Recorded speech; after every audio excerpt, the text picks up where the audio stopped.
नमस्कार प्यारे बच्चों, 2025 में बहुत सारी वैकेंसीज आने के चांसेस थे और उसमें से ईएमआरएस ने पहल कर दी है।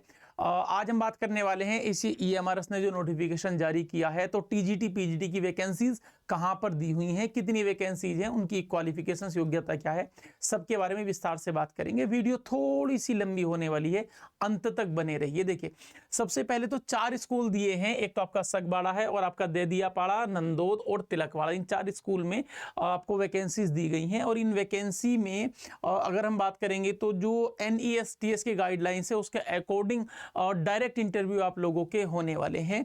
तो इसमें प्यारे विद्यार्थियों देखो कहां कहां पर कौन सी वैकेंसीज है, मैं थोड़ा साइड होकर के आप लोगों से बात कर लेता हूं। ये पीजीटी इंग्लिश, अगर मैं इसकी सगवाड़ा की बात करूंगा तो पीजीटी इंग्लिश की एक वैकेंसी है, फिजिक्स में एक है, पीजीटी हिस्ट्री में एक है, हिंदी में एक है।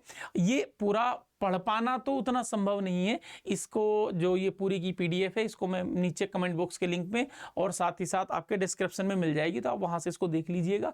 और ऐसे ही आपके चारों स्कूल दिए हुए हैं, अपनी वैकेंसीज को अपने अकॉर्डिंग आप देख लीजिएगा। साफ साफ लिखा है टीजीटी की जो वैकेंसी है उसके आगे टीजीटी लिखा है, पीजीटी की वैकेंसी के आगे पीजीटी लिखा है। डेट के बारे में बात करेंगे तो 19 जून में एग्जाम आपका इंटरव्यू होगा। 19 जून टीजीटी की डेट है, सेम डेट पीजीटी की है।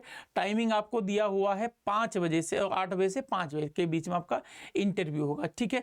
इसके साथ इसमें बोला है कि वैकेंसीज जो हैं ये एडोक बेसिस वैकेंसीज है। आप रेगुलराइज होंगे या नहीं होंगे ऐसा रूल अभी तक कुछ नहीं है। बाकी जैसा रूल आता है उसके हिसाब से निर्णय लिया जाता है। ईएमआरएस की जो समिति है अपने हिसाब से निर्णय लेगी। इसके अतिरिक्त अगर हम बात करेंगे भाई विद्यार्थियों सैलरी के बारे में बात करेंगे तो आपको पीजीटी वाले जो विद्यार्थी होंगे, जो आप अध्यापक बनेंगे, 320 रुपए पर आवर और मैक्सिमम आपकी सैलरी पर मंथ बैठेगी 45,000। और टीजीटी के लिए वो 300 रुपए है, जो कि 42,000 पर मंथ आपकी सैलरी बैठ जाती है। इसके अलावा आपके जो लेक्चर है मैक्सिमम 5 होंगे, 5 से ज्यादा नहीं हो सकते। 3 या 4 हो ये बात अलग है, लेकिन मैक्सिमम 5 लेक्चर्स आपके होंगे। इसके अलावा बाकी है कि जो भी टर्म एंड कंडीशंस हैं वो आप लोगों को और जो है इसकी गाइडलाइन में पता लग जाएंगी। तो जब आप जाएंगे तो आपको क्या क्या चाहिए, देखिए सबसे पहले आप लोगों को पासपोर्ट साइज फोटो चाहिए जिसकी बैकग्राउंड प्लेन हो और 5 फोटो आपको मिनिमम वहां ले जाने होते हैं।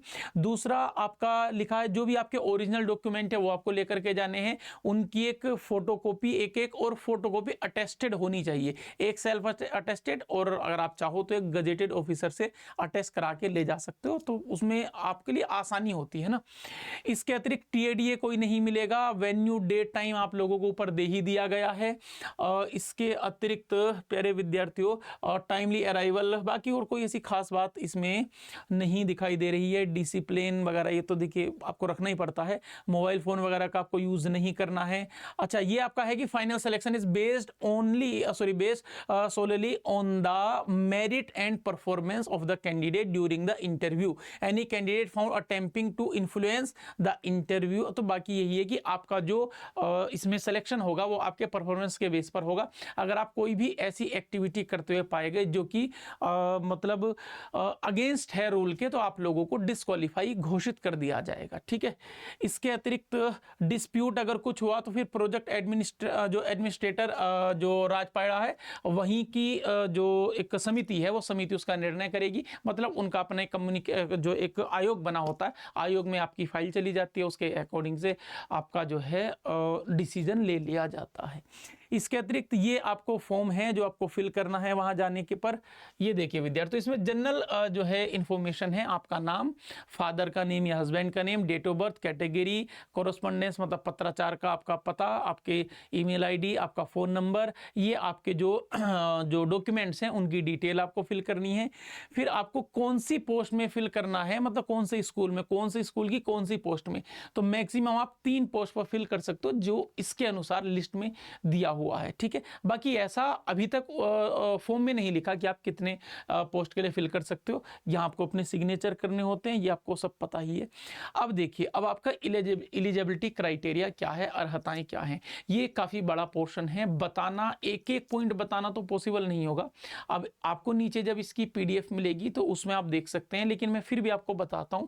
जैसे जो PGT इंग्लिश वाले बच्चे हैं वो मास्टर डिग्री आपकी इंग्लिश में होनी चाहिए।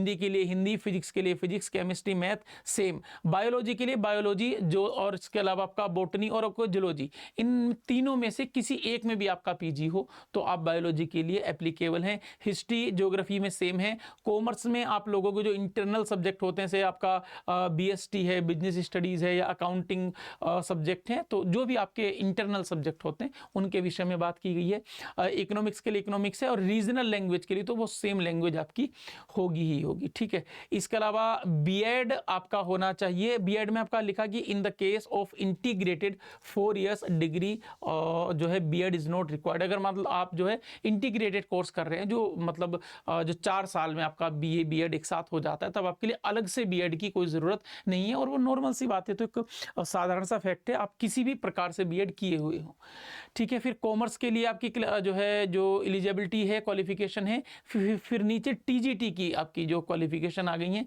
ये सारी आप लोगों के सामने। इसके लिए एक पॉइंट बता देते हैं, देखिए जैसे टीजीटी इंग्लिश, हिंदी या कोई भी लैंग्वेज हो, third language, mathematics, science, social science और कंप्यूटर, इनके लिए एक ना कॉमन एलिजिबिलिटी है। वो क्या है?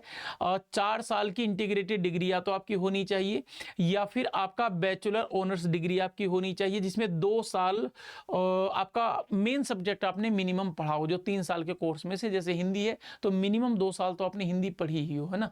और इसके अलावा प्यारे विद्यार्थियों, बाकी तीसरी पोर्शन में कि बैचलर डिग्री आपकी किसी भी यूनिवर्सिटी से होनी चाहिए। अगर आपके पास 3 साल मेन सब्जेक्ट अगर होता है तो आपको प्राथमिकता तो जाहिर सी बात है दी ही जाती है। बाकी ये पूरी की पूरी डिटेलिंग है, आप लोग अपने विषय के अनुसार इसको पढ़ लीजिएगा।